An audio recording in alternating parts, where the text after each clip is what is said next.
पश्चिम बंगाल की मुख्यमंत्री पद की शपथ लेने के तुरंत बाद राज्यपाल जगदीप धनखड़ ने ममता बनर्जी को राज्य में कानून और व्यवस्था का राज चलाने की सलाह दी है। ममता ने इसके जवाब में कहा कि पिछले 3 माह से राज्य की कानून व्यवस्था चुनाव आयोग के हाथ में थी। ममता बनर्जी ने आज पश्चिम बंगाल की मुख्यमंत्री पद की तीसरी बार शपथ ली। ममता ने शपथ अकेले ली, उनके साथ किसी अन्य मंत्री ने भी शपथ नहीं ली है।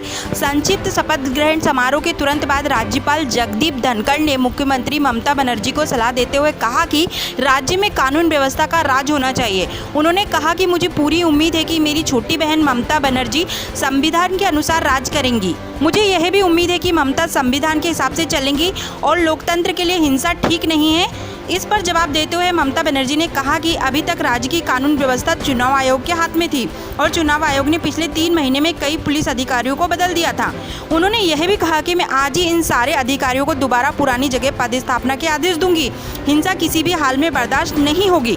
ममता बनर्जी ने यह भी कहा कि कोरोना के खिलाफ लड़ाई जारी रहेगी और यही हमारी प्राथमिकता है। ममता बनर्जी ने लोगों से शांति बनाए रखने की अपील भी की है।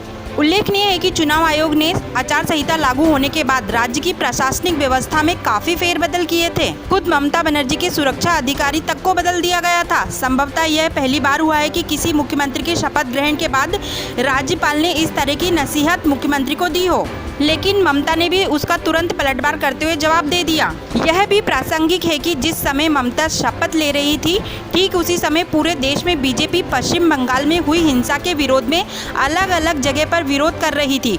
खुद पश्चिम बंगाल के प्रदेश बीजेपी कार्यालय में प्रदेश अध्यक्ष राष्ट्रीय अध्यक्ष जेपी नड्डा मौजूद रहे।